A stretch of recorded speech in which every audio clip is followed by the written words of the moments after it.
शरीफ खानदान का गुलाम हो और वो कोई गैर आइनी हुक्म ना माने, ये हो ही नहीं सकता। शरीफ खानदान के गुलाम जो कि शरीफ खानदान के रिश्तेदार भी हैं, यानी गवर्नर पंजाब ने गैर आइनी इकदाम उठाते हुए वजीर आला पंजाब को डी नोटिफाई कर दिया। 2 दिन गवर्नर की मिन्नतें की गई कि वजीर आला को बरतरफ करो, लेकिन गवर्नर नहीं मानते थे, क्योंकि गवर्नर को पता था कि आइन शिकनी पर आर्टिकल 6 लग सकता है। लेकिन जब आप गुलाम हो और नमक हलाल करना हो तो फिर बात मानना पड़ती है, चाहे आप बाद में फांसी ही क्यों ना चढ़ जाएं। यही हुआ गवर्नर साहब के साथ, जो कि गैर आइनी कदम ना उठाने के हीले बहाने बनाते रहे।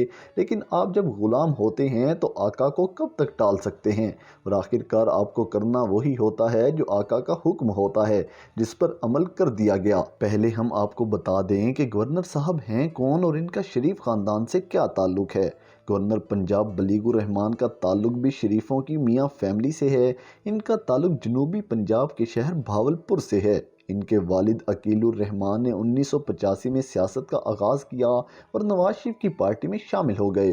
वक्त गुजरने के साथ साथ वो नवाज शरीफ के करीब तरीन साथियों में शुमार होने लगे। 1997 के आम इंतखाबात में नवाज शरीफ के खास करम से खानपुर की सीट पर 2 बड़े नामों रियाज पीरजादा और तस्नीम गर्देजी की जगह गवर्नर पंजाब के वालिद मियाँ अकीलुर रहमान को बिला मुकाबला कौमी असम्बली का मेंबर मुंतखब करवाया गया।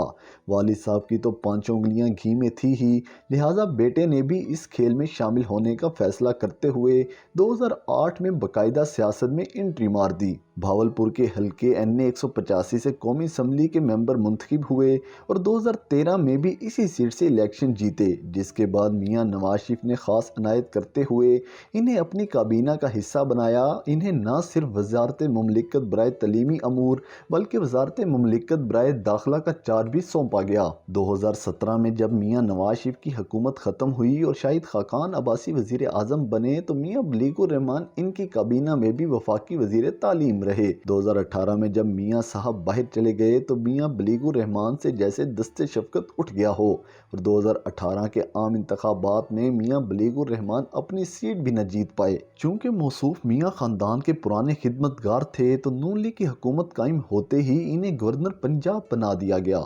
अब बलीगुर रहमान को गवर्नरशिप देने का भी एक मकसद था।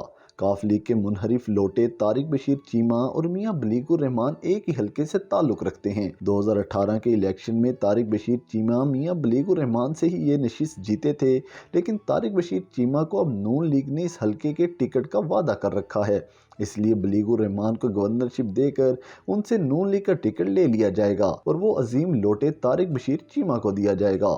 बलीगुर रहमान ऑस्ट्रेलिया से इंजीनियरिंग की डिग्री होल्डर हैं और ऑटोमोबाइल की इंडस्ट्री से वाबस्ता हैं। नून लीग से ताल्लुक हो और आपका करप्शन स्कैंडल ना हो, ऐसा हो ही नहीं सकता। गवर्नर पंजाब पर भी गैर कानूनी ज़मीन अलाटमेंट का केस चल रहा है।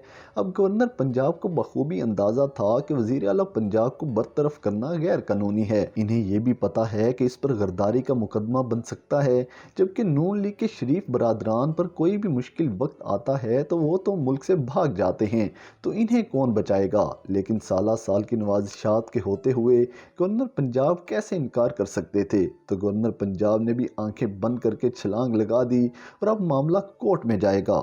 साफ जाहिर है कि एक दो पेशी में जज साहिबान इस नोटिफिकेशन को उड़ा कर रख देंगे। पंजाब का ये आईनी बहरान इसी सूरत ख़त्म होगा जब पंजाब और पाकिस्तान में आम इंतखाबात होंगे। तब तक ये खींचातानी चलती रहेगी।